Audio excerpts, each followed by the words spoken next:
اعوذ باللہ من الشیطان الرجیم بسم اللہ الرحمن الرحیم اللہ اکبر کبیرہ والحمد للہ کثیرہ وسبحان اللہ بکرۃ واصیلا بسم اللہ الرحمن الرحیم اللہم الہمنی رشدی واعذنی من شر نفسی اللہم انی اسألک علما نافعا ورزقا طیبا وعملا متقبلا یا ارحم الراحمین بسم اللہ ربی زدنی علما رب اشرح لی صدری ویسر لی امری واحلل عقدۃ من لسانی یفقہوا قولی.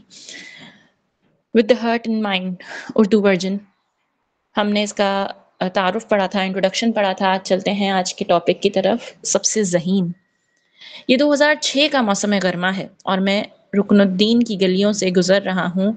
دمشق کے ایک چھوٹے سے علاقے جو ابو نور یونیورسٹی کے ارد گرد ہے. رکن الدین یا ایمان کا ستون دمشق شہر کے اندر ایک چھوٹا سا پڑوس تھا.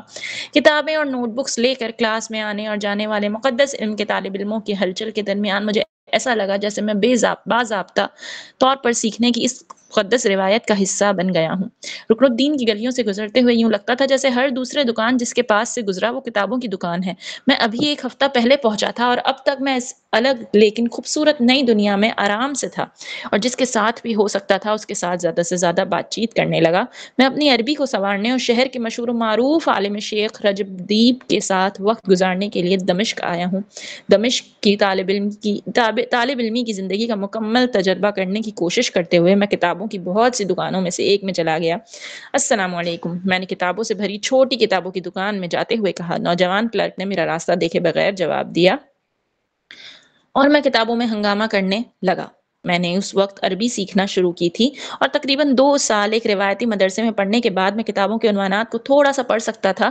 دور اندیشی میں سمجھتا ہوں کہ میری امریکی چال اور باڈی لینگویج میری سمجھ سے کہیں زیادہ واضح رہی ہوگی. کیا میں آپ کی مدد کر سکتا ہوں؟ نوجوان کلرک نے، میں نے کتاب نیچے رکھی تو پوچھا. ہاں، میں الشفا نامی کتاب تلاش کر رہا ہوں. میں نے انتہائی ٹوٹی پھوٹی عربی میں کہا جس کا تصور کیا جا سکتا ہے. میں کتابوں کی دکان پر الشفا خریدنے کے ارادے سے نہیں آیا تھا. پہلا عنوان تھا جو ذہن میں آیا. یقیناً، نوجوان نے جواب دیا جب اس نے شیلف سے ایک موٹی کتاب نکالی اور میرے حوالے کی اور میں موٹی کتاب کی خوبصورتی پہ حیران رہ گیا. نرم نیلے رنگ میں گھرے ہوئے سنہری حروف میں لکھے گئے عربی الفاظ. چونکہ میں اس وقت عربی سیکھنا شروع کر رہا تھا، یہ میری سمجھ سے باہر تھا کہ میں نے کتاب صرف اس لیے خریدی کہ میں نے ایک بار ایک لیکچر کے دوران اس کا حوالہ دیتے ہوئے سنا تھا. مجھے یہ خاص اقتباس اتنا دلچسپ لگا کہ کتاب کا نام میری یادداشت میں نقش ہو گیا. الشفا، رسول اللہ صلی اللہ علیہ وآلہ وسلم کے بارے میں ایک مشہور کتاب جسے اندلس کے عالم قاضی ایاز نے لکھا ہے. میں نے دوسروں کے ساتھ مل کر وہ کتاب خریدی اور اپنے اپارٹمنٹ میں پہنچ کر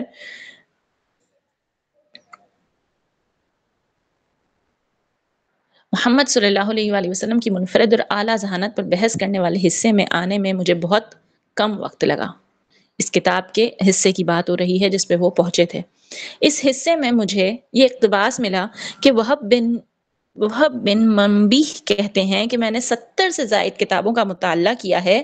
ان سب کو پڑھنے کے بعد میں اس نتیجے پہ پہنچا ہوں کہ انسان اول سے لے کر آخر تک جو ذہانت تمام انسانیت کو دی گئی تھی اس کے مقابلے میں حضرت محمد صلی اللہ علیہ وآلہ وسلم کی ذہانت پوری دنیا کی ریت کے برابر تھی. سب سے ذہین آدمی.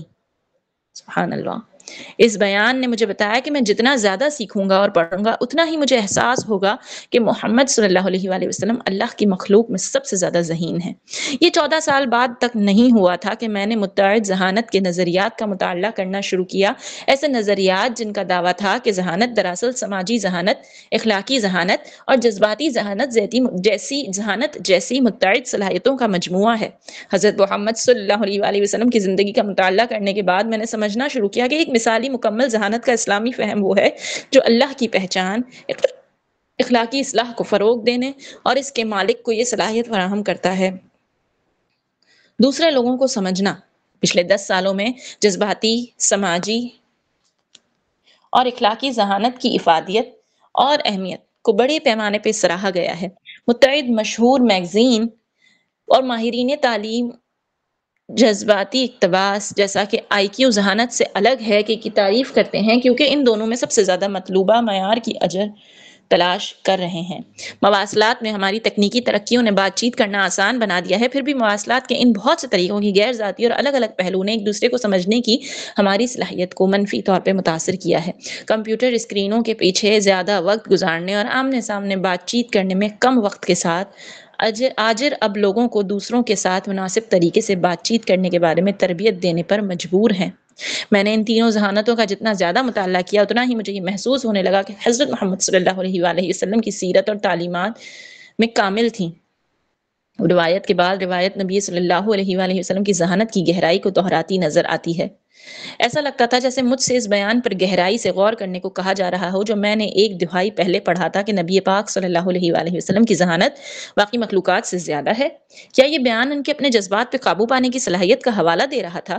دوسروں کے جذبات سے اس کا شعور، ذہانت کے دیگر مختلف پہلوؤں پر اس کی مہارت؟ کیا وہب بن منابہ کی عقل کی تفہیم متعدد ذہانت کے خیال سے مطابقت رکھتی ہے؟ یا شاید گارڈنر کے نظریے سے بھی زیادہ پیچیدہ اور گہرا ایک نظریہ جو 20 تک مکمل طور پر تیار نہیں ہو سکا؟ صدی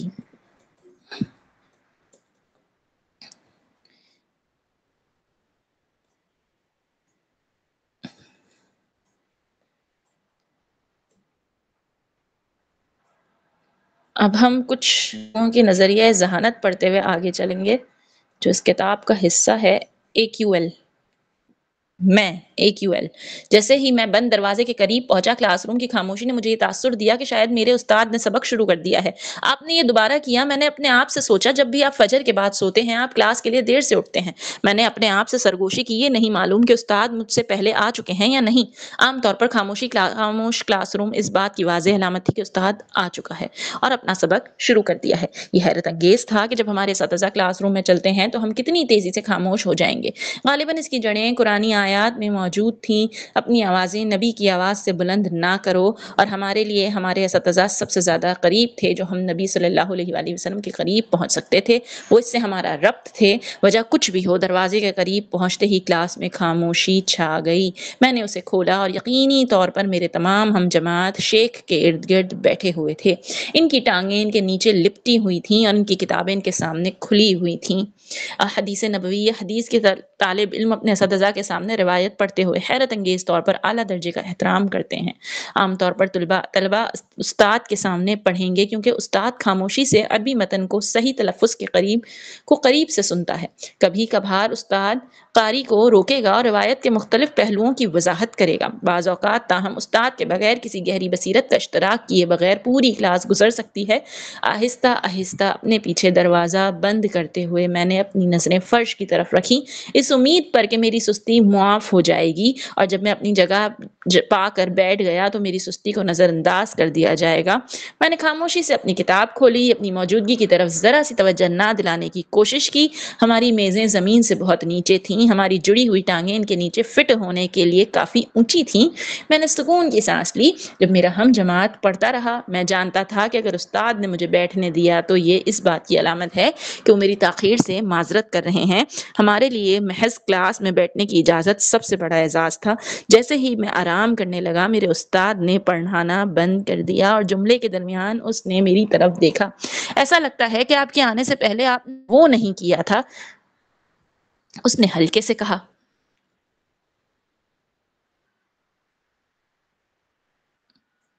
میں نے سوچا، میں پہنچنے کے بارے میں اتنا فکر مند تھا کہ میرے پاس تھا کہ بھول گئے۔ میں بالکل خاموش رہا۔ علم ایک دل سے روشنی ہے، اگر اگلے تک آپ روحانی تزکیے کے بغیر کبھی علم حاصل نہیں کر پائیں گے، اور معیار یہ عقل کے ساتھ ہے جو تم دیکھتے ہو اور اسی کے ذریعے تم دیکھتے ہو۔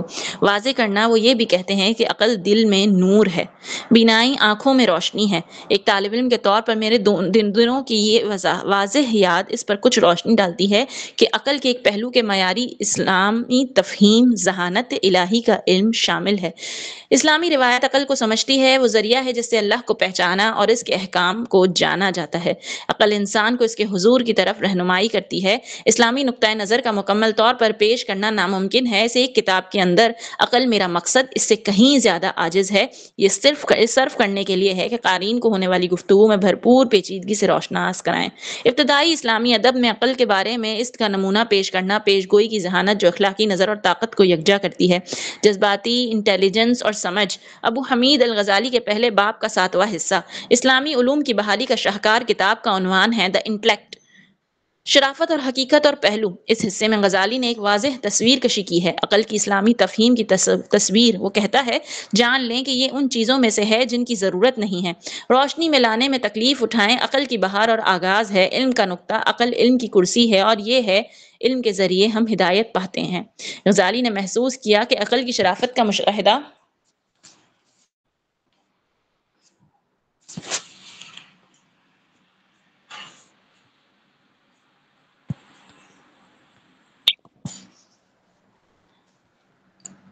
غزالی نے محسوس کیا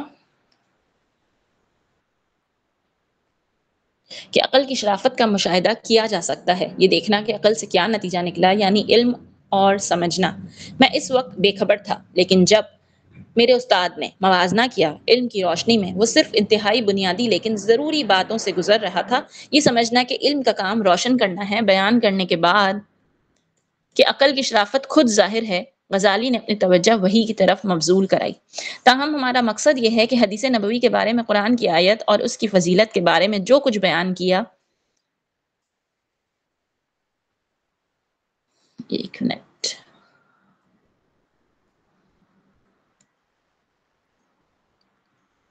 however, our purpose is to relate what has been conveyed by the hadith of the people and the verses of the Quran concerning its virtue.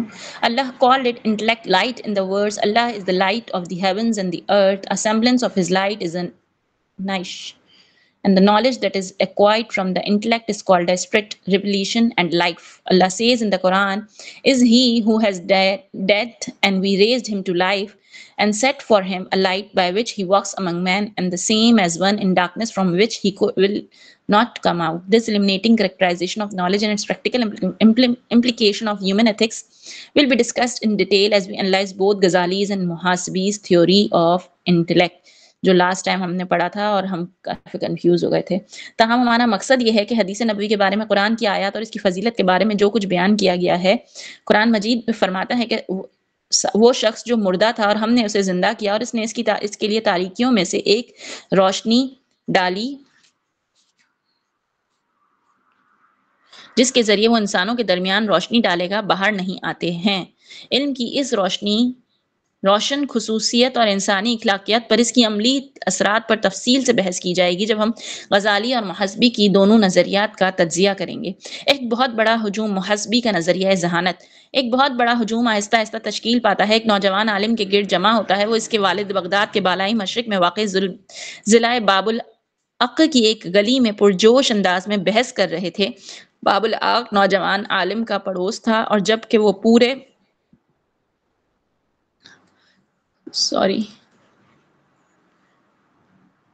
Baghdad میں مشہور تھا۔ This neighborhood was one of the prestige and wealth and was located on the eastern bank of the Tigris River.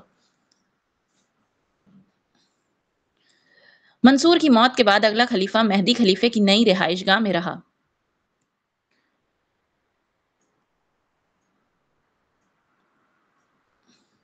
ایک minute.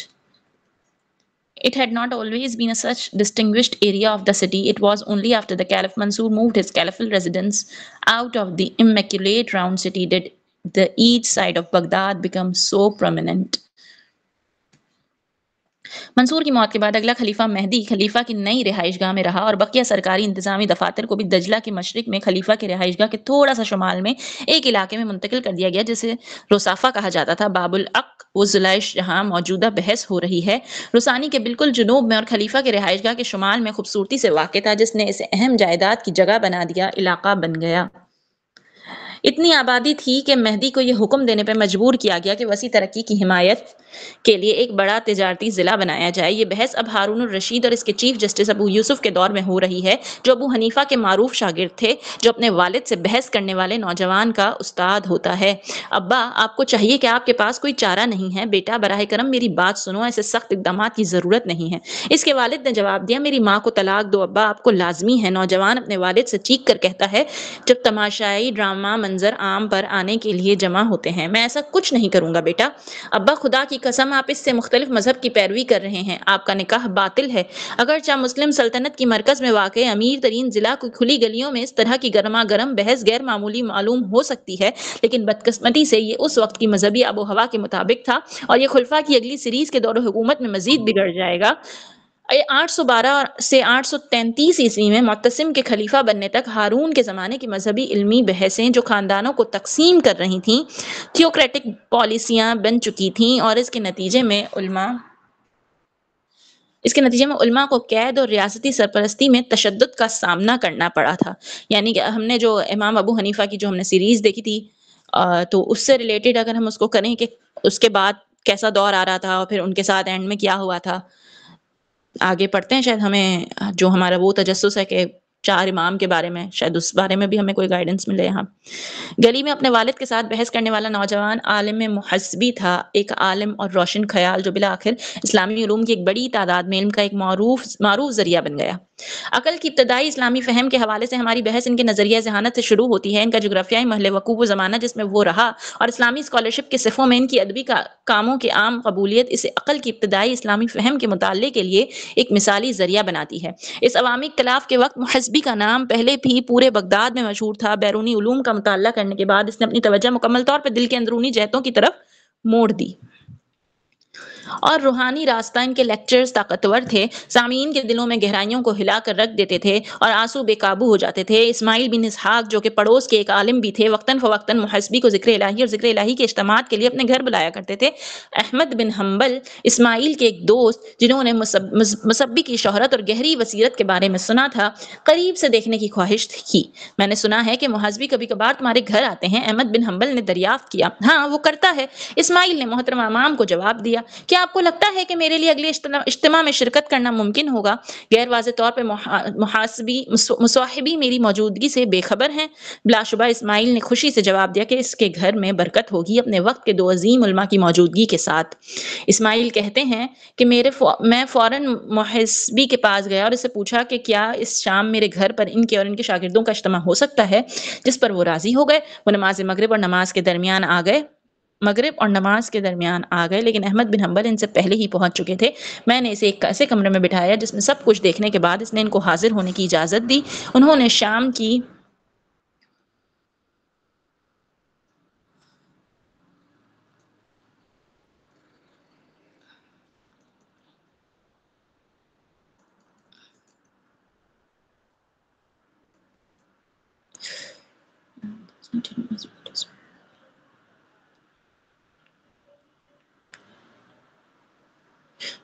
کی نماز ادا کی and all sat quietly before، اور وہ محاسبی کو سننے کے لیے بیٹھ گئے تھے۔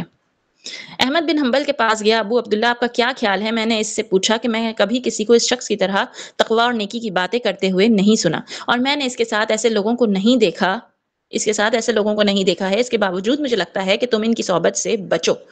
احمد بن حنبل کی مصیبی کی ناپسندی کو سمجھنے کے لیے ہمیں ان کی شہر اور وقت کے مذہبی ماحول کو سمجھنا ہوگا۔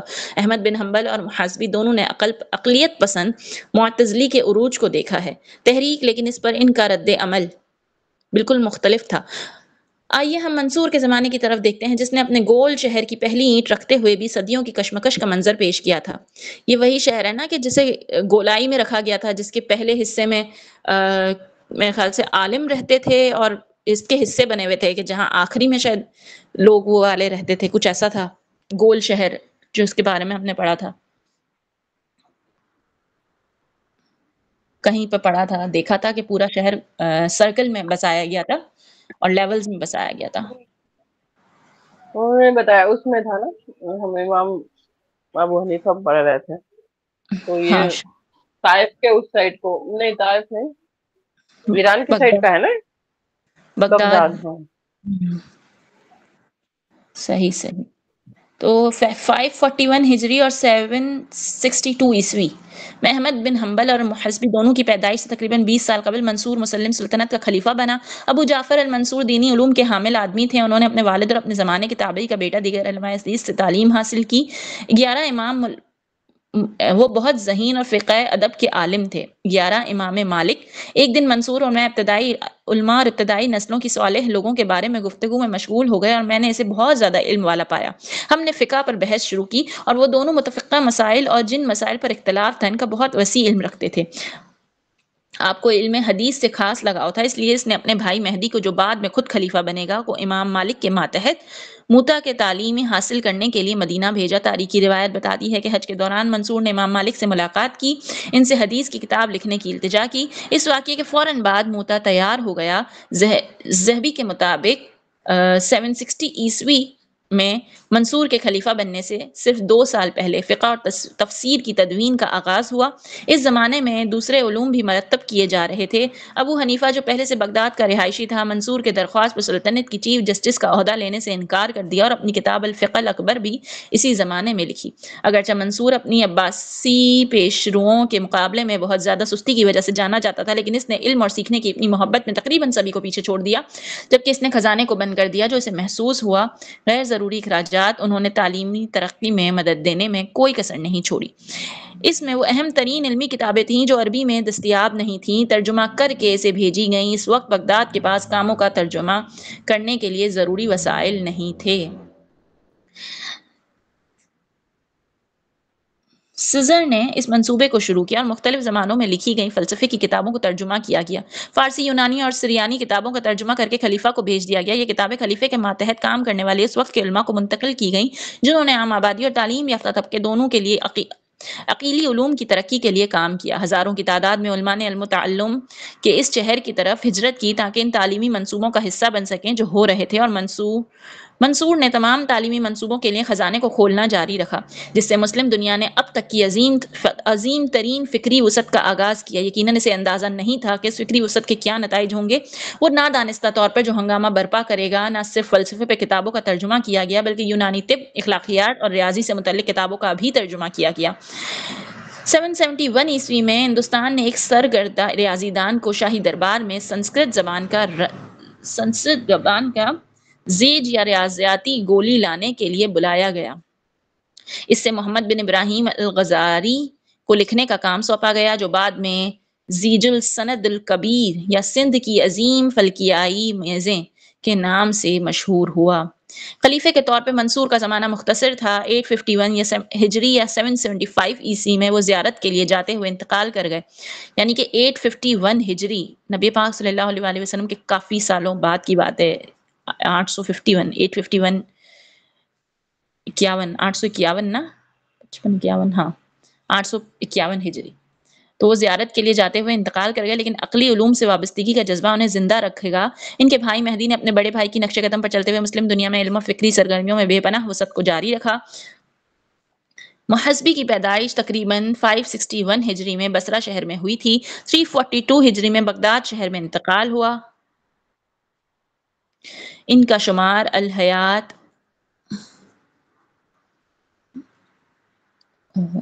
اور طواف کی ابتدائی اماموں میں ہوتا ہے. روحانی علم کے سمندر میں غوطہ لگانے سے پہلے مصاحبی نے اسلامی اسکالرشپ میں کچھ مشہور شخصیات کے تحت اسلامی فقہ کا مطالعہ کیا. وہ امام شافعی اور ابو یوسف کے براہ راست شاگرد رہے.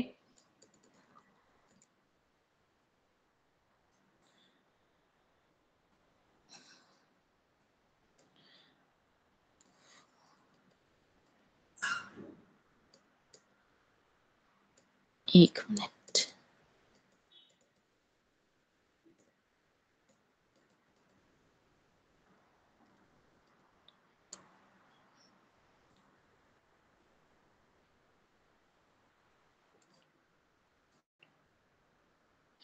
ان کے بارے میں یہاں کچھ بولا گیا ہے کہ ناجائز کے بارے میں ان کے علم کو اندھا اور گمراہ کرتا تھا اور دوسرے اہم علم کی اہمیت کو دیکھنے سے روکتا تھا.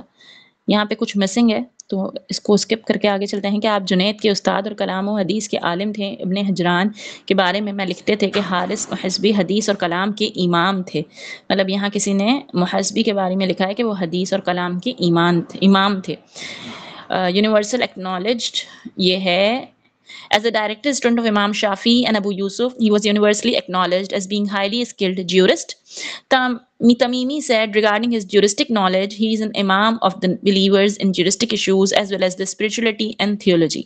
Nonetheless, he was very critical of the juristic at the same time, believing their knowledge of the permissible and impermissible blinded and deluded them and blocked them from seeing value in other types of important knowledge.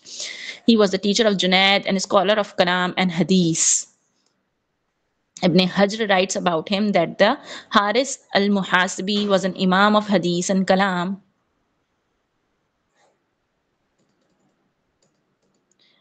ہاں جی، یہاں سے آ جاتے ہیں ہم کہ وہ اپنے روحانی علم اور تپسیہ کے لیے مشہور ہوئے.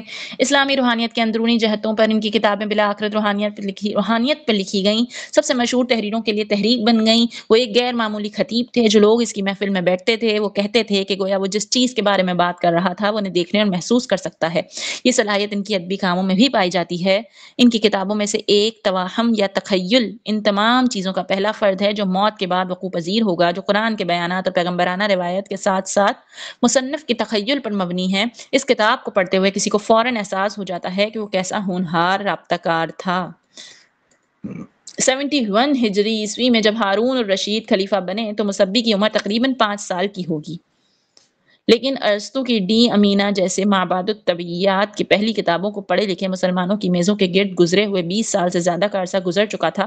اب تک مسلم بچوں کے ایک نسل قدیم ہندو ریاضی دانوں اور یونانی فلسفیوں کے ناموں کے ساتھ ساتھ ان کے فلسفیانہ مخمصوں سے مانوس اور واقف ہو چکی تھی. پھر ہارون کے ابتدائی دور حکومت میں ایک بے مثال واقعہ ہوا. علم اور تعلیم کے اس شہر میں پہلی پیپر مل نے کاغذ تیار کرنا شروع کیا. اس سے اقلیت پسند نظریے کے پھیلاؤ کو تیز کرنے میں مدد ملی. یہ امیر تعلیم یافتہ طبقے سے جنہوں نے سب سے پہلے اقلیت پسندوں کے نئے عقیدے کو اپنایا. یہ طبقہ جلد ہی خلیفہ کے قریب کلیدی عہدوں پر فائز ہو جائے گا، جس کے نتیجے میں ریاست نے اقلیت پسندانہ نظریہ اپنایا. ایک نوجوان کے طور پہ مصاحبی نے اکثر حدیث کے علماء اور روایت پسندوں جیسے ابو یوسف اور دیگر کے اجتماعات میں شرکت کی، جو کہ ان کے ساتھ گہری دشمنی کی بنیادی عوامل میں سے ایک تھا. اقلیت پسند دوسری طرف اس کے والد نے اقلیت پسندوں کی کچھ نظریات کو اپنایا، جبکہ اس کے والدہ الحیات کی روایتی تفہیم پر کاربند رہیں. اس تناظر میں آگ پر گرما گرم بحث ہوئی، کیونکہ محاسبی نے اپنے والد سے التجا کی کہ وہ یا تو باب البک کی سڑکوں پر روایتی اسلام کی طرف آئیں یا اپنی ماں کو طلاق دے دیں. عقل پرستوں نے محاسبی کا گھر تباہ کر دیا. جب ان کے والد کا انتقال ہو گیا تو مصاحبی نے ان کی وراثت کو قبول کرنے سے انکار کر دیا، حالانکہ انہیں رقم کی سخت ضرورت تھی. انہوں نے نبی کریم صلی اللہ علیہ وآلہ وسلم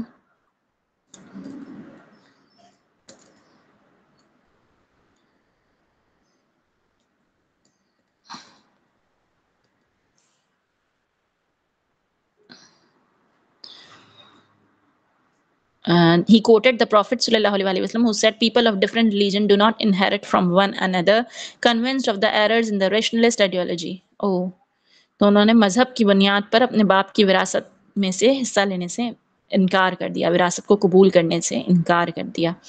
اس عمل میں کلام الحیات کے شعبے میں مہارت حاصل کی، اور کلام ایک سائنس کے طور پر ایک پرخطر فیلڈ سمجھا جاتا تھا، کیونکہ اس نے کھلے مباحثوں کی وجہ سے اس لیے اس نے مذہبی مسائل کے بارے میں اس انداز میں بات تھی کہ جس کا پہلا تفریح نہیں کیا گیا تھا. عظیم محاسبی کے بارے میں احمد کی ظاہری ناپسندیدگی بنیادی طور پر اس سائنس میں ان کی بہت زیادہ شمولیت کی وجہ سے تھی، لیکن یہ دیکھ کر کہ اقلیت پسند تحریک نے محاسبی کے خاندان کے ساتھ کیا کیا سلوک کیا تھا، کوئی سمجھ سکتا ہے کہ وہ ان کے اصولوں کی تردید کے لیے اتنا پرجوش کیوں تھا. محاسبی کے ساتھ عقل دو وجوہات کے بارے میں ہماری بحث کے آغاز کے لیے مثالی ہے. سب سے پہلے اسلامی اسکالرشپ کی پہلی نسل کے کسی فرد کا مطالعہ کرنے سے ہم عقل کی ایک بنیادی ماخذ کی تفہیم کی ایک جھلک دیکھ رہے ہیں، ایک بنیادی ذریعہ جس نے اقلیت پسند مکتبہ فکر سے دانشوریت کی پرچم کو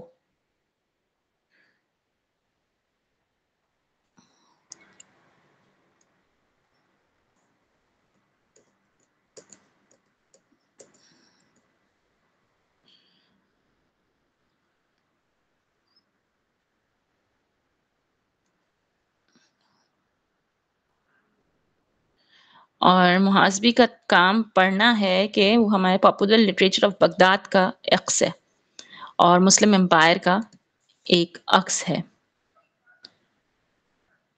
ایک سائنس کے طور پر ایک پرخطر فیلڈ سمجھا جاتا تھا کیونکہ اس نے کھلے مباحث نہیں، یہ تو ہم پڑھ چکے ہیں نا.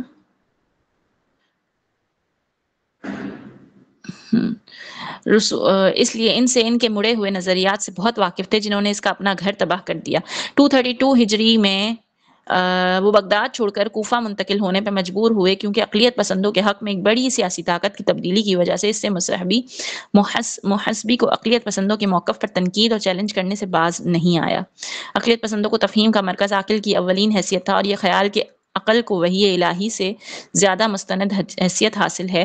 اگر ہم محاسبی کے نظریہ ذہانت پر ایک نظر ڈالیں تو ہم دیکھ سکتے ہیں کہ عقل کی پیچیدہ اور کثیر جہتی تفہیم جو واضح طور پر اس عقل کی عکاسی کرتی ہے جس کے اندر وہ رہتا تھا. محاسبی کے دور میں وہاں تھے. عقل کے بارے میں متعدد مسابقتی نظریات محاسبی کے دوران رہتے تھے. ایک ہی وقت میں وسیل جو کہ اقلیت پسند اسکول کے بانی تھے لیکن وہ بھی زندہ رہے. ایک متکلموں کے ارد گرد یا علماء کرام کے خلاف بحث کرنے والے دینیات کے میدان میں اقلیت پسند متکلمین کا مائل کی طرف عقل پر وہ مقام جو افضا کے درمیان رائج تھا جنہوں نے غور کیا عقل اللہ کی اطاعت کے فوائد کو پہچاننے کا ایک ذریعہ ہے. احکام دوسری طرف اقلیت پسندوں نے خالصتاً اقلیت پسندی کو لیا. ہیلینسٹک نقطہ نظر یہ بتاتے ہوئے کہ عقل مجارد غیر امدادی عقل اچھائی اور برائی کی تمیز کے لیے کافی تھا. تفصیل سے صوفی نقطہ نظر جس کی طرف محاسبی کا جھکاؤ تھا عقل کو ایک معیار کے طور پہ دیکھتے تھے. انسان کے اندر اللہ کی طرف سے رکھا گیا جو کہ ایک نقطہ نظر سے تھا. آزادانہ طور پہ بنیادی اچھائی اور برائی کو سمجھنے کے قابل یہ نظارہ تھا.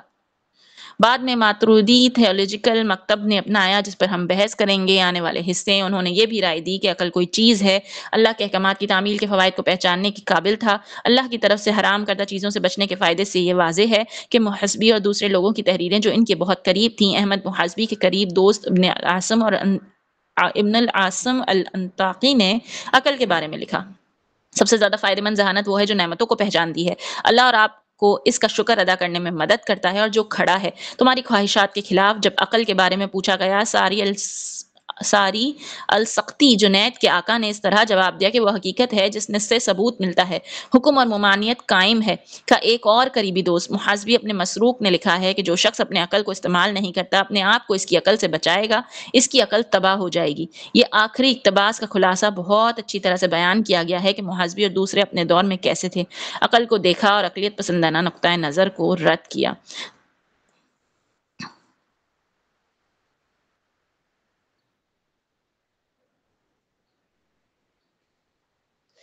محاسبی کا نظریہ ذہانت آسیبی تھیوری آف انٹیلیجنس بنیادی طور پر وضاحت پر مبنی ہے. قرآن سنت اور تفسیر کے ابتدائی کاموں میں پایا جاتا ہے.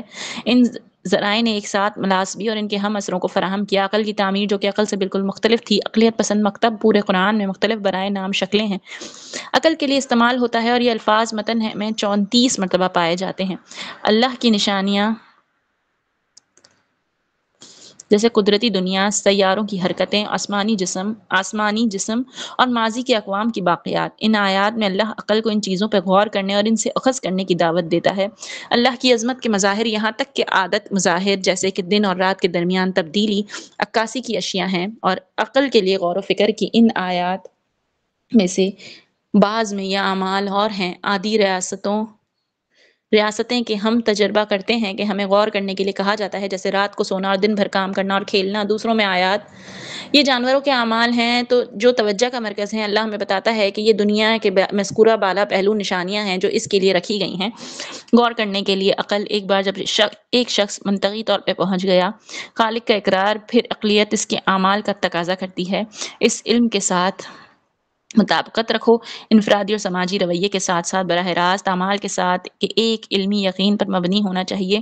خالق کی موجودگی اس وجہ سے ہمیں معلوم ہوتا ہے کہ اللہ سوال کرتا ہے جن لوگوں نے علم حاصل نہیں کیا ان کی فکری صلاحیتیں اللہ اپنی نشانیوں اور جاننے والوں کی علمی صلاحیتوں کے ذریعے لیکن اس علم کے مطابق عمل نہ کرو. خلاصہ یہ کہ عقلیت مستقل مزاجی کا مطالبہ کرتا ہے. محاسبی نے عقل کو 3 مختلف سطحوں کا حوالہ دیے ہوئے سمجھا ہے. عقل کا پہلا درجہ جو اللہ کی طرف سے براہ راست دیا جاتا ہے جو اپنے اعمال کے ذمہ دار سمجھے جاتے ہیں. دوسرا درجہ فہم ہے. تیسرے درجے میں بصیرت شامل ہے. یعنی کہ پہلا درجہ جو اللہ کی طرف سے دیا جاتا ہے پھر آپ کا فہم اور پھر آپ کی بصیرت. محاسبی کا پہلا نقطہ یہ ہے کہ عقل غزیرہ ہے یعنی ایک فطری معیار ہے.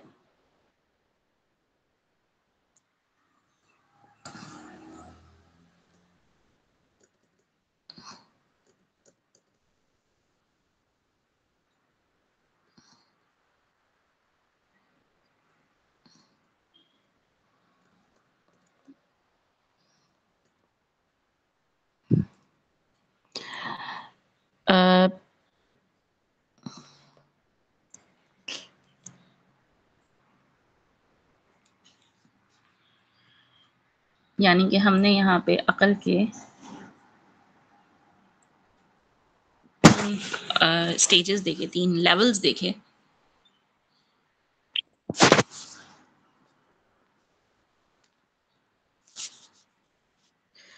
فرسٹ لیول یعنی کہ پہلے لیول کی طرف چلتے ہیں تو پہلا نقطہ یہ ہے کہ عقل گزیرہ ہے، یعنی ایک فطری معیار۔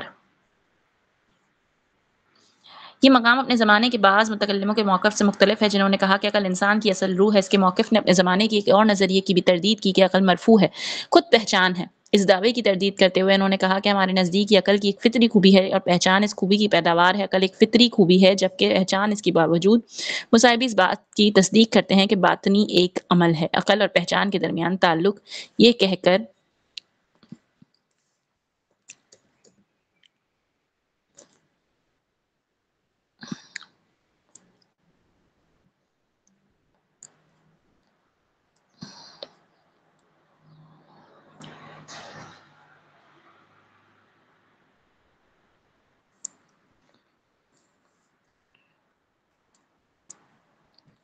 قرآن بتاتا ہے کہ وہ وقت یاد کرو جب تمہارے رب نے فرشتوں سے کہا تھا کہ میں زمین پہ اپنا نائب بنانے والا ہوں۔ انہوں نے پوچھا کہ آپ وہاں کسی کو رکھیں گے جو برائی کرے گا اور خون بہائے گا؟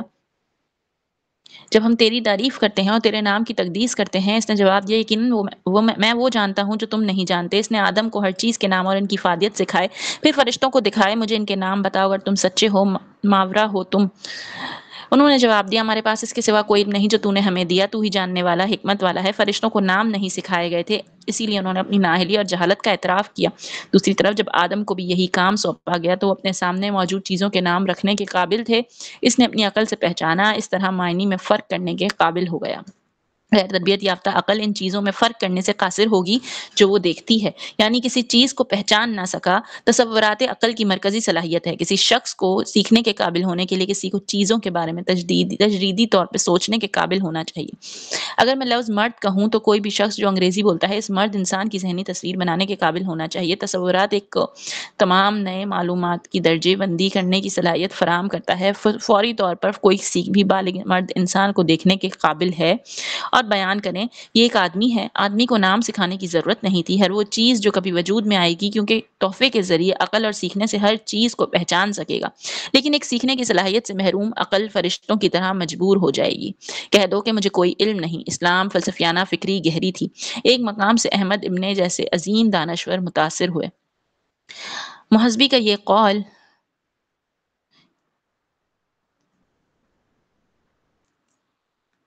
کہ عقل کی موجودگی کے بارے میں جاننے کا کوئی طریقہ نہیں ہے ایک شخص سوائے عقل کے ذریعے، یعنی یہ صرف کے ذریعے سوچنا اور غور کرنا کہ ہم جانتے ہیں کہ ہمارے پاس عقل ہے۔ محاسبی یہ دعویٰ کرتا ہے کہ ہمارے پاس عقل کے علاوہ پہچان کا کوئی آلہ نہیں ہے، جو یعنی عقل خود اپنے وجود کو پہچانتی ہے۔ اس قول کا جواز یہ ہے کہ اس کی وجہ یہ ہے کہ اگر ظاہری چیزوں کی پہچان جو حواس سے سمجھے جاتے ہیں اس کا انحصار عقل پر ہے، عقل کی پہچان کسی چیز پر منحصر نہیں ہو سکتی۔ اپنے علاوہ جب ہم دیکھیں گے تو اس نقطے کے بارے میں مزید تفصیل سے بات کریں گے۔ آنے والے حصوں میں عقل کے بارے میں غالی کی سمجھ اور ایک اور اصطلاح محاسبی اس کا پہلی معنی نور یا نور بیان کرتے تھے۔ وہ اصل میں عقل کی وضاحت کرتے وقت دو اصطلاحات کو ملا کر کہا یہ کہ نور ہے۔ غریزہ ایک نصب شدہ روشنی اس تخلیق کے اندر جس کے ذریعے ہم دیکھتے ہیں کہ جو ہم جانتے ہیں اس کا اظہار کریں۔ اس نے محسوس کیا کہ جس طرح آنکھوں کی بینائی تھی جو ایک فطری خوبی تھی جو تخلیق کی اکثریت کے اندر رکھی گئی تھی، عقل بھی کی طرف سے تخلیق کی اکثریت کے اندر رکھا ایک قدرتی معیار تھا جسے دیکھنا عقل کا یہ فطری پہلو اسلام کے لیے اہم ہے۔ دینیات کیونکہ اللہ کے سامنے جواب دہی کا انحصار اسی بنیاد پر ہے، وہ سطح جو بچوں کو بڑوں سے ممتاز کرتی ہے اور ایک درست دانشور ایک غیر معمولی سی صلاحیت وہ اسے اس حد تک لے جاتا ہے کہ وہ کہتا ہے عقل ہی ہے جو وحی کا واحد مخاطب ہے۔ محاسبی نے محسوس کیا کہ 3 اعمال عقل کے خصوصی افعال ہیں: تقریر، کٹوتی اور انتخاب۔ وہ دلیل دیتا ہے کہ تقریر ایک عمل ہے۔ عقل کیونکہ قابل فہم جملوں کی تعمیر اور تشکیل دلائل، منطقی اور سوچ اور استدلال کا تقاضا کرتی ہے۔ شاید یہی وجہ ہے کہ منطق کے لیے عربی مانیک اور یونانی لیجن دونوں میں لفظ سے ماخوذ ہیں۔ جڑ بولنا۔ اگر تقدیر صرف عقل کا کام ہے تو یہ میں وسیع تعلیم پر اسلامی تدریس زور کی وضاحت کرے گا۔ گرامر اور بیان بازی۔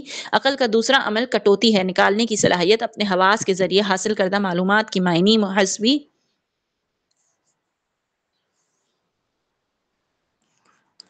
محاسبی وضاحت کرتا ہے کہ یہ کٹوتی کے عمل سے ہے کہ عاقل اپنے بارے میں آگاہ ہے۔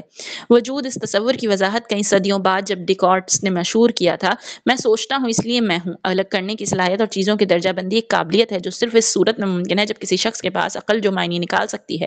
اردو میں روپے کے لیے ایک لفظ استعمال ہوتا ہے تمیز، جو رویے کے لیے ایک لفظ استعمال ہوتا ہے تمیز، جو عربی جڑ ما یا زا سے نکلا ہے، جس کا مطلب ہے ایک چیز کو دوسری سے الگ کرنا۔ ایک بچہ یا بالغ جو نہیں جانتا کہ کیسے کسی صورتحال میں عمل کرنا ہے بدتمیز کہلاتا ہے۔ اس کا مطلب ہے کہ جس میں اس کی کمی ہو۔ مناسب طرز عمل کو نامناسب طرز عمل سے ممتاز کرنے کی صلاحیت۔ اس طرح عربی میں ہمیں گناہ التمزید کی اصطلاح ملتی ہے، جس کا مطلب ہے عمر، امتیاز، ثقافتوں اور نسلوں کو دیکھتے ہوئے ہم اس انسان کو دیکھتے ہیں۔ مخلوق زیادہ تر حصے کے لیے بچوں کو قانونی ذمہ داری سے بری کرتی ہے۔ دی وجہ یہ ہے کہ ان میں مکمل طور پہ اندازہ لگانے کی صلاحیت پیدا نہیں ہوئی کہ ان ترتیبات میں کون سے اعمال مناسب ہیں۔ ان میں پختہ عقل کی کمی ہے جس نے تمیز کرنے کی صلاحیت پیدا کی۔ عقل کے بارے میں سیکھتا ہے۔ عقل کا آخری عمل انتخاب ہے کے طور پہ دنیا اور بولنے اور اخذ کرنے کے پہلے دو اعمال انجام دیتی ہے، پھر انسان انتخاب کرنے پہ مجبور ہوتا ہے، یہاں تک کہ کچھ نہ کرنے کا انتخاب بھی ہے۔ تقریر اور کٹوتی پہ مبنی عاقل کے یہ تین افعال ہیں۔ تعلیمی نظام کا جوہر جہاں ہم نام سیکھ کر شروع کرتے ہیں، چیزیں، مقامات اور احساسات ہم اپنے والدین اور اساتذہ سے پوچھتے ہیں یہ کیا ہے اور وہ کیا ہے۔ الفاظ کی تعمیر اور بنیادی تفہیم، خود کو اپنے ارد گرد کی دنیا کو اور اپنے پڑھنے لکھنے کو ترقی دینا، بولنے کی مہارت تاکہ ہم دنیا کے بارے میں مزید جان سکیں۔ اس کے بعد ہم پوچھو کیوں کی دوسری کارروائی کا نتیجہ خیز سوال ہے۔ عقل مجھے یاد ہے کہ میری بیٹی نے پہلی بار کسی کو سگریٹ پیتے ہوئے دیکھا اور پوچھا وہ کیا کر رہے تھے، میں نے کہا سگریٹ نوشی۔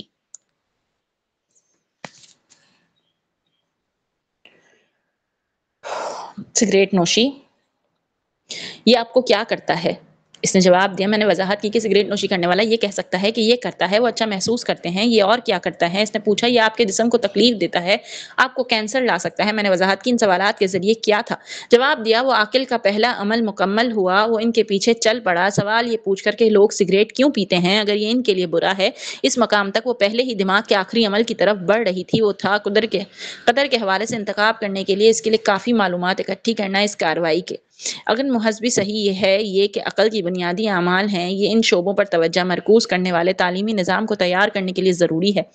زبان کے فنون، تنقیدی سوچ اور مسئلہ حل کرنا ہم کچھ بیان کریں گے۔ ان خیالات کی تعلیمی مضمرات کی سیکشن میں مزید وسیل سے اخلاقی تعلیم پر عقل کا دوسرا اور تیسرا درجہ۔ اس مقام تک ہم نے صرف مصبی کی پہلی سطح کی عقل کی وضاحت کی ہے جو محض عقل اور اس کی فطری حیثیت کو قائم کرنے کی کوشش کرتا ہے۔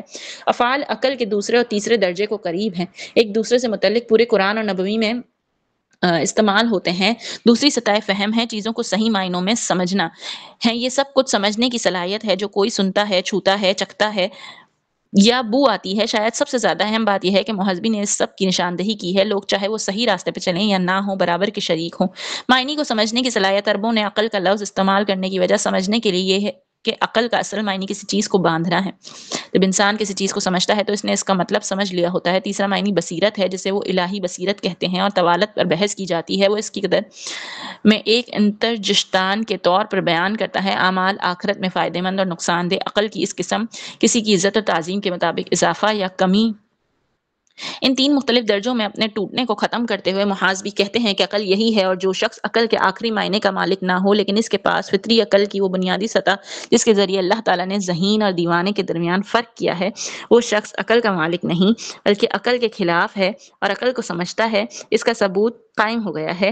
رئیس اپنے پورے کام کے دوران مصربی اس بات پہ زور دیتے ہیں کہ عقل کے پہلے دو درجے تیسرے کی نشوونما کے لیے اہم ہیں، اور یہ کہ سیدھے کام وہ ہیں جو ہمیں صحیح معنوں میں عقل کے معیار اور تندرستی کے بارے میں آگاہ کرتے ہیں۔ اس سے قطع نظر ایک شخص کیا جانتا ہے، بالآخر ان کے اعمال ہی اس بات کا تعین کرتے ہیں کہ آیا ذہین سمجھا جاتا ہے یا نہیں۔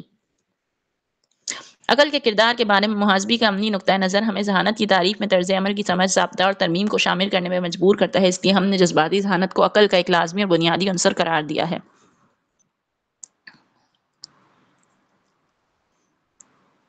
اس آئیڈیل کی طرف اشارہ کرتے ہوئے کہ ذہین شخص وہ ہے جو یکجا ہو، اخلاقی، سماجی اور جذباتی ذہانت اللہ قرآن میں فرماتا ہے اور اس کے لیے ایک روشنی ڈال دی جس کے ذریعے وہ لوگوں کے درمیان چلتا ہے۔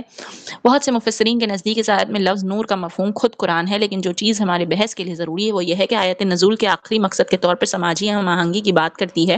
ہم آنے والے ابواب میں وحی اور عقل کے درمیان تعلق کے بارے میں تفصیل سے بات کریں گے، لیکن اس مقام پر قارئین سے صرف اتنا چاہوں گا کہ وہ یہ جان لیں کہ ذہانت کا بنیادی امتحان یہ ہے کہ انسان لوگوں کے درمیان کیسے چلتا ہے یا رہتا ہے۔ وجہ: گزشتہ 17 سالوں سے اسلامی علوم کی ایک طالب علم اور استاد کے طور پر میں نئے طلباء میں مقدس علم اور علم کی ارد گرد تدریسی روایت کے دلچسپ رجحان کا مشاہدہ کیا ہے۔ شاید یہ ایک متاثر کن لیکچر تھا جسے کسی نے سنا، جس نے اندر اپنے ایمان کا مطالعہ کرنے کی خواہش جاگ اٹھی، یا شاید یہ شرم کا ایک زبردست احساس تھا جب کسی کو اپنی مذہبی شناخت کے بارے میں اپنے لا علمی کا احساس ہوا، یا شاید اپنے خالق سے کٹے ہوئے ایک پریشان دل کی کوفتی جو کسی شخص کی ضمیر کو اس وقت تک جھنجھوڑ دیتی جب تک کہ ان کے پاس جواب دینے کے سوا کوئی چارہ نہ تھا۔ وجہ کچھ بھی ہو، میں نے دیکھا کہ سینکڑوں طلباء اللہ کو جاننے اور اس کے راستے پہ چلنے کی خواہش کے ساتھ دینی اور اداروں کے دروازوں پہ پہنچتے ہیں، صرف ان کے بتائے ہوئے راستے اور سمت سے الجھن میں پڑھتے ہیں یا حوصلہ شکنی کرتے ہیں۔ مطالعے کا جو راستہ پیش کیا گیا ہے وہ تنہائی میں غور و فکر کے طویل لمحات میں سے نہیں ہے، یہ قرآنی تفاسیر کی باریکیوں پر غور کرنے والا ہے، بلکہ وہ راستہ ہے جس کا آغاز گرامر ہے، بیانیہ، ادب، شکلیات کے سالوں سے ہوتا ہے۔ میں واضح طور پہ وہ وقت یاد کر سکتا ہوں جب میں نے خود کو اسی میں پایا تھا۔ مصیبت میں 1 سال میں حفظ قرآن کے پروگرام میں طالب علم تھا۔ روایتی اسلامی مدرسہ دن رات کام کرنے کے لیے پوری طرح مصروف عمل تھا۔ حافظے کے لیے قرآن جیسا کہ میں نے روزانہ حفظ کرنے کے لیے جدوجہد کی، میں نے اپنے آپ کو گہرائی سے پایا۔ ان الفاظ کو سمجھنے کی خواہش جو میں پڑھ رہا تھا، چنانچہ میں نے اپنے استاد کی طرف رجوع کیا۔ شیخ منصور میمن مسلمانوں کی تعلیم کے منصب پر فائز تھے۔ وہ ایک خاموش آدمی تھے، ایک کے دوران کوئی بھی اپنے الفاظ آسانی سے گن سکتا تھا۔ اجتماع و مدینہ شہر میں پلے بڑے اور اسلامیات کی تعلیم حاصل کی۔ کینیڈا جانے سے پہلے انگلینڈ اور مصر میں سائنس کی تعلیم حاصل کی۔ اپنے والد اور بھائیوں کے ساتھ مل کر مدرسہ کھولنے کا کام کیا۔ اس کی مسکراہٹ تھی، پیشن گوئی کے ساتھ خوش آمدید، اور وہ کسی بھی طالب علم کی مدد کے لیے ہمیشہ تیار رہتے تھے۔ ضرورت ہمیشہ ہمارا رشتہ ایسا تھا، اسے یقین تھا کہ میں سنبھال سکتا ہوں۔ اس نے مجھے جو بھی مشورہ دیا، میں نے اس کے سامنے بیٹھ کر اپنا مسئلہ بیان کیا۔ میں نے وضاحت کی کہ میں مزید جاننا چاہتا ہوں، بس سے بور ہو رہا ہوں۔ حفظ کرنا، کیا میں سائٹ میں تفسیر پڑھ سکتا ہوں؟ میں نے پوچھا۔ میں مدد نہیں کر سکتا، لیکن اس سے بے تکلفی کو یاد رکھیں، جس کے ساتھ اس نے جواب دیا، نہیں۔ انہوں نے کہا کے لیے وقت وہ آئے گا۔ شیخ منصور نے میری درخواست سے اتفاق نہیں کیا کیونکہ یہ میرے خلاف تھا اور تعلیمی ترقی کے لیے روایتی تدریسی نظام کا ڈھانچہ پسند 21ویں صدی کا عثمانی تعلیمی نظام درس نصابی جنوبی ایشیا کا تعلیمی نظام نصاب کے حوالے سے بہت خاص ہے۔ دینی روایات ابتدائی عثمانی اور درس نظامی بہت لچکدار ہے اور اکثر اس اوقات کی ضروریات کے مطابق ترمیم کی جاتی ہے جس میں وہ لاگو ہوتے ہیں۔ درس نظامی روایت مثال کے طور پر طلباء کے پڑھنے کے ساتھ ساتھ ایک پذیر ہوتی ہے۔ دنیا بھر کے مدارس میں ہمیشہ ایسا نہیں ہوتا، اس کے بعد ہی تھا۔ شاہ ولی اللہ دہلوی فارغ ہو کر ہندوستان واپس آ گئے۔ مکہ مکرمہ، مدینہ منورہ کے مقدس شہروں میں وسیع مطالعہ اس پہلو سے درس نظامی کا نظام، جو اب عملی طور پر ناگزیر نظر آتا ہے، شامل کیا۔ نظام کے بارے میں جو چیز زیادہ لچکدار نہیں تھی وہ تھی اس کا زور۔ عقلی اور لسانی مطالعے کی کثرت کے ذریعے بتدریج ترقی۔ دونوں تعلیمی نظاموں نے طلباء کو پرائمری تک رسائی سے منع کیا۔ ماخذ جیسے قرآن و حدیث اور ادب اور اصول فقہ، جب تک کسی کو گرامر، بیان بازی اور منطق میں مہارت حاصل نہ ہو۔ یہ تدریس نظامی ہمیں واضح طور پر بتاتے ہیں کہ مسلمان اسکالرز اس کو کس طرح دیکھتے ہیں۔ عقل اور اس کا مذہبی تعلیم سے تعلق۔ کلاسیکی اسلامی تعلیم میں یہ سمجھا جاتا تھا کہ بہت سے لوگ اس میں ناکام رہتے ہیں۔ زبان اور عقل کی خرابی کی وجہ سے اللہ کے سامنے سر تسلیم خم کر دو۔ اس طرح جو شخص اللہ کو جاننے اور اس کے وارثوں میں شمار ہونے کا خواہاں ہو، نبوت کو سب سے پہلے زبان اور فکر پر عبور حاصل کرنا تھا۔ کلاسیکی سلیمان کے دور میں عثمانی مدارس میں تعلیم کا ڈھانچہ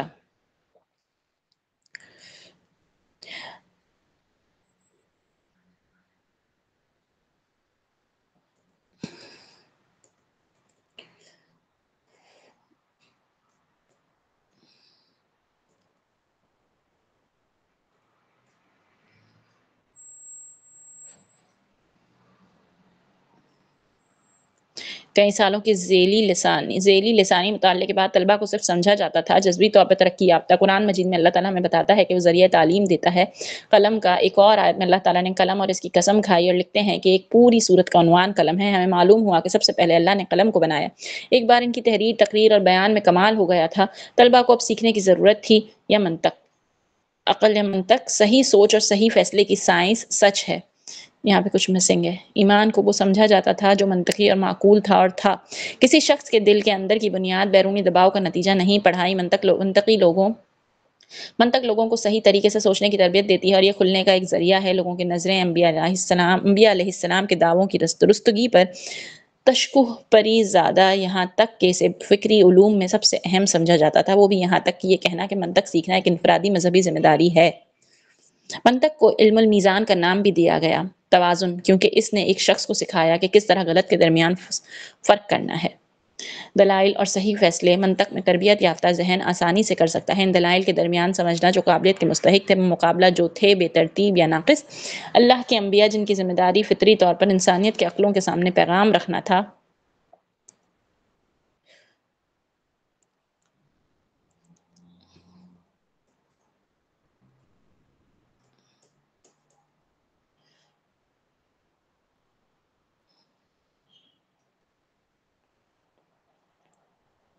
اعمال، عقائد اور دلائل کو کنٹرول اور منظم ہونا چاہیے، نہ کہ صرف جذباتی۔ ہماری کسی بھی دعوے یا دلیل کی بنیاد ہونی چاہیے۔ آخر میں ہمیں ان اعمال کو غلط سمجھنا چاہیے جو معقول کی تعریف میں نہیں آتے۔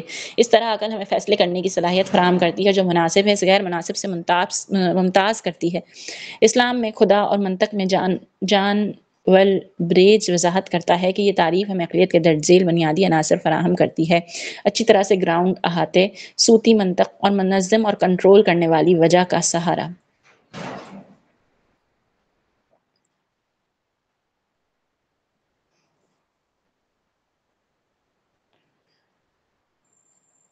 پوری تاریخ میں اسلامی مدارس کے اندر گرامر، منطق اور بیان بازی پر جو زور دیا جاتا ہے، اس پر یہ مختصر نظریہ ظاہر کرتی ہے کہ اسلامی تدریس فکر ایک مضبوط مذہبی کمیونٹی کی بنیاد کے طور پر معقول استدلال اور بیان کو سمجھتی ہے۔ عقلیت دین پرست کی دشمن نہیں تھی جیسا کہ لاک اور اسپنوزا کی رائے تھی، اس کے برعکس غیر مادی روح الہی اصل تھی، اور عقلیت اس کی وضاحتی صنعت تھی۔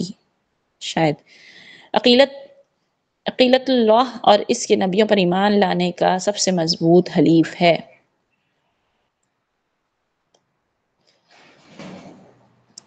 اب یہاں پہ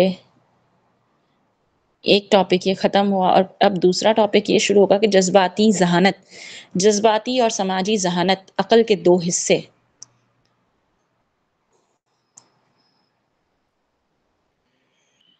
آج اسے یہیں تک روکتے ہیں اور اگلی نشست میں ہم اگلا ٹاپک پڑھیں گے۔ سبحانک اللہم و بحمدک، نشہد ان لا الہ الا انت، نستغفرک و نتوب الیک۔ سبحان ربک رب العزۃ عما یصفون، وسلام علی المرسلین، والحمد للہ رب العالمین، برحمتک یا ارحم الراحمین۔